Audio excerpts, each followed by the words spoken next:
নমস্কার বন্ধুরা, সীমাস কিচেনে আপনাদের স্বাগত। আজকের আমার রেসিপি আলু দিয়ে পোহা, সঙ্গে অনেক ভেজিটেবল আর ড্রাই ফ্রুটও আমি দেব। আপনারা অনেক রকমভাবে বানিয়ে খেয়েছেন আলু দিয়ে পোহা, কিন্তু আমি কিভাবে বানাবো সেই রেসিপিটাই আজকে আমি শেয়ার করব।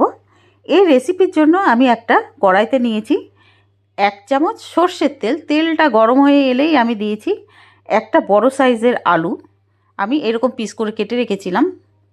আলুটা দিয়ে এবার আমি মিডিয়াম ফ্লেমে ফ্রাই করব।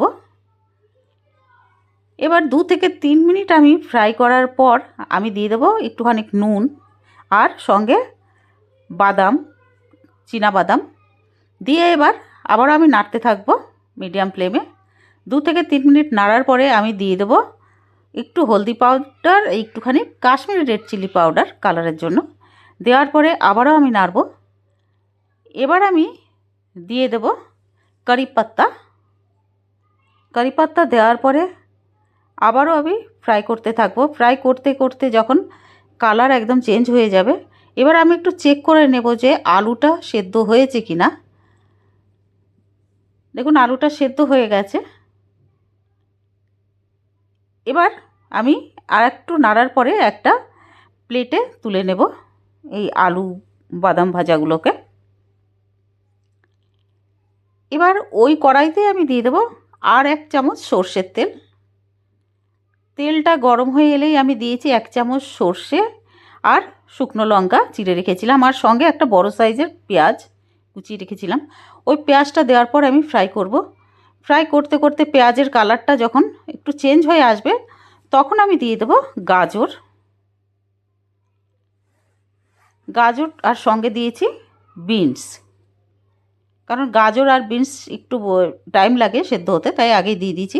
এবার দিয়ে এখনও নাড়বো। 2 মিনিট নাড়ার পরে আমি দিয়েছি কাঁচা লঙ্কা আর শিমলা মির্চ। এবার আবারও আমি 1 থেকে 2 মিনিট ফ্রাই করব মিডিয়াম ফ্লেমে। এবার দিয়ে দেবো স্বাদ মতো নুন আর একটু হলদি পাউডার, ছোটো চামচের 1/2 চামচ হলদি পাউডার দিয়েছি। দেওয়ার পরে এখন আবারও আমি নাড়ব।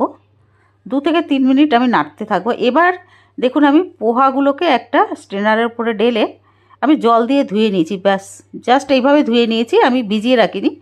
ধোয়ার সঙ্গে সঙ্গে জলটা ঝরিয়ে আমি কড়াইতে দিয়ে দিয়েছি, কারণ পোহাগুলো বন্ধুরা পাতলা একদম পোহা, সেই জন্য তাড়াতাড়ি আমি দিয়ে দিয়েছি এভাবে। এবার আমি দিয়ে দেবো কাজু আর কিশমিশ, আর সঙ্গে ভেজে রাখা বাদাম আর আলু। দেওয়ার পরে এখনও নাড়বো, আমি মিক্স করে নেব ভালোভাবে। 1 থেকে 2 মিনিট আমি এভাবে নাড়ানোর পরে এবার দিয়ে দেবো যে রোস্টেড মটর হয় না, প্যাকেটওয়ালা মটর, ওটা দিয়ে দিয়েছি। এইভাবে দিলে কিন্তু খেতে দারুণ লাগবে। আমি প্রথমবার করেছি কিন্তু খুব ভালো লেগেছে। এবার দিয়ে দেবো ম্যাগি মশলা, 1 প্যাকেট আমি ম্যাগি মশলা দিয়ে দিয়েছি। দেওয়ার পরে এবার ভালো করে মিক্স করে নেব। এটা খুব হেলদি ব্রেকফাস্ট বন্ধুরা। আমি তেলও কম দিয়েছি, তবে আপনারা চাইলে এটা ঘি দিয়েও করতে পারেন। একটু নাড়ার পরে আমি লিডটা লাগিয়ে দেবো আর গ্যাসটা অফ করে দেবো। স্ট্যান্ডিং টাইমে এইভাবে রেখে দেবো। 2 মিনিট পরে আমি এটাকে সার্ভ করব। পুরো ভিডিওটা দেখার জন্য অনেক অনেক ধন্যবাদ। আর ভিডিওটা ভালো লাগলে বন্ধুরা প্লিজ লাইক করে দেবেন আর সাবস্ক্রাইব করে দেবেন। আর খেতে কেমন লাগলো কমেন্ট করে জানাবেন। ধন্যবাদ।